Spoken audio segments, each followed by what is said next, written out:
பிரியமானவர்களே, இயேசுவின் நாமத்தினால் உங்களை வாழ்த்துகிறேன். என்னாகமம் 27வது அதிகாரம் வசனம் 18 20 வரை வாசிக்கிறேன். கர்த்தர் மோசேயை நோக்கி, ஆவியை பெற்றிருக்கிற புருஷனாகிய யோசுவா என்னும் நூனின் குமாரனை நீ தெரிந்து கொண்டு அவள் மேல் உன் கையை வைத்து அவன் ஆசாரியனாகிய எலெயாசாருக்கும் சபை அனைத்திற்கும் முன்பாக நிறுத்தி அவர்கள் கண்களுக்கு முன்பாக அவனுக்கு கட்டளை கொடுத்து, இஸ்ரவேல் புத்திரராகிய சபையார் எல்லாரும் அவனுக்கு கீழ்ப்படியும்படிக்கு உன் கணத்தில் கொஞ்சம் அவனுக்கு கொடு என்று சொன்னார்.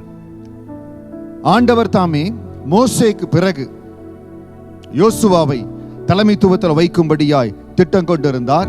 மோசே கேட்கிறார், ஆண்டவரே, கர்த்தருடைய சபை மேய்ப்பனில்லாத மந்தையை போல் இராதபடிக்கு நீங்க ஒரு தலைவனை நியமிக்கணுமே என்று கேட்ட பொழுது ஆண்டவர் யோசுவாவை சொல்லுகிறார். அதுல பாருங்க, ஆவியை பெற்றிருக்கிற புருஷனாகிய யோசுவாவை நீ தெரிந்து கொண்டு அவன் மேல் உன் கைகளை வை, உன் கணத்தை கொஞ்சம் அவனுக்கு கொடு.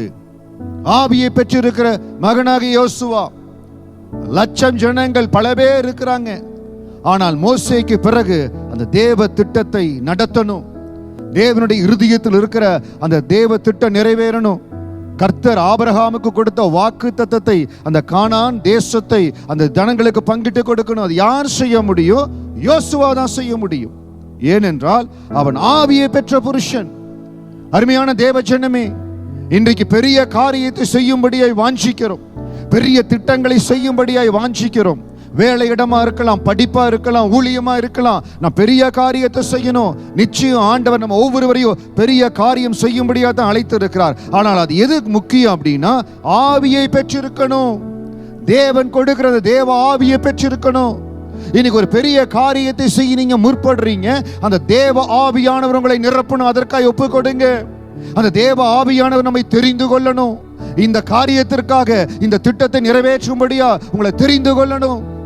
ஆண்டவரை அறியாத குடும்பத்திலிருந்து கடந்து வந்து ஒரு சில மாதங்கள் ஆண்டவர் சொன்னார், உன்னை தெரிந்து கொண்டதனுடைய நோக்கமே நான் வேறு தேசத்துக்கு உன்னை கொண்டு போறேன். இந்தியாவிலிருந்து சிங்கப்பூருக்கு கொண்டு போறேன். அந்த இடத்துல என்னுடைய ஊழியத்தை செய்யணும். எவ்வளவு நாட்கள் நீ வேலை செய்யணும், எப்பொழுது என்னுடைய ஊழியத்தை செய்ய போற, எப்படி செய்ய போற, ஆண்டவர் என்னோடு இடைப்பட்டு காரியங்களை சொல்லி நடத்தி கொண்டு வந்தார்.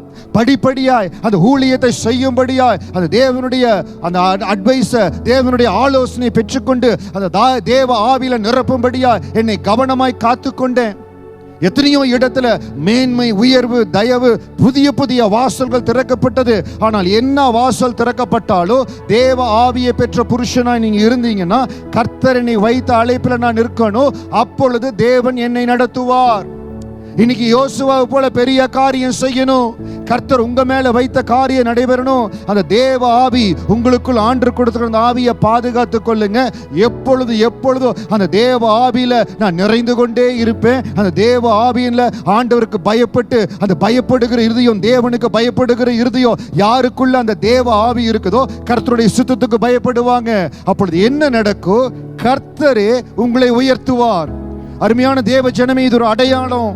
கர்த்தர் உங்கள் மேல வைத்திருக்கிற அழைப்பு, கர்த்தர் உங்கள் மேல வைத்திருக்கிற அபிஷேகம், அது உண்மை என்றால் கர்த்தரே உங்களை அழைப்பாருங்க. கர்த்தரே உங்களை நடத்துவார். என்னை எப்படி ஆண்டவர் இந்தியாவிலிருந்து சிங்கப்பூருக்கு கொண்டு வந்தாரோ, ஒவ்வொரு வேலை இடத்துல உயர்த்தினாரோ, கர்த்தர் அந்த தேவ ஆவியை எனக்குள் வைத்து அது அந்த தேவ ஆவியானவர் நடத்தும்படியா அவருடைய வழி நடத்துதலுக்கு ஒப்பு கொடுத்த பொழுது எல்லா இடத்திலையும் நடத்தி, ஊழியத்தின் பாதை நடத்தி, இன்றைக்கு ரெகோபோத் ஊழியத்தின் மூலமாய் கர்த்தர் மகிமைப்பட்டு கொண்டு இருக்கிறார். எதை குறித்து நீங்க கலங்காதீங்க. உங்களுக்குள்ள அந்த தேவ ஆவியை பெற்றிருக்கிறீங்களா?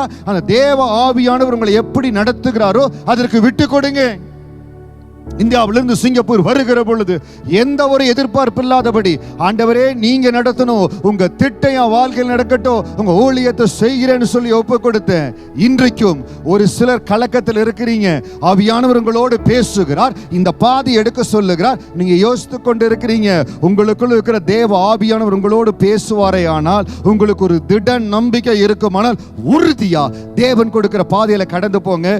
யோசுவாவை கர்த்தர் உயர்த்தி ஏற்ற நாள்ல அந்த மகனை அபிஷேகித்தது போல உங்களையும் அபிஷேகிப்பார், உங்களையும் ஆசீர்வதிப்பார், உங்களை வழி நடத்துவார். கர்த்தர் கரம் ஒரு நாளும் குறுகி போவதில்லை. அந்த தேவ ஆவியை பெற்ற புருஷனாகிய யோசுவாவை உயர்த்தின அதே கரம் உங்களை உயர்த்தும். அதே ஆவியானவர் தான் உங்களுக்குள்ள இருக்கிறார். ஆவியானவருக்கு முக்கியத்துவம் கொடுங்க. அவர் நடத்துகிறபடி, தேவ நடத்துதலின்படி உங்களை ஒப்பு கொடுங்க. கர்த்தருடைய ஆளுகை உங்கள் மேல் இருக்கட்டும். உங்க படிப்புல, உங்க வேலையில, நீங்க செய்கிற ஊழியத்துல தேவ ஆவியானுடைய நடத்துதல் கடந்து வருவதாக. ஆவியை பெற்ற ஒரு மகனாய் மகளாய் காரியத்தை செய்யுங்க. கர்த்தர் மேலான நிலைகளுக்கு உங்களை உயர்த்தி அழகு பார்ப்பார். God bless you.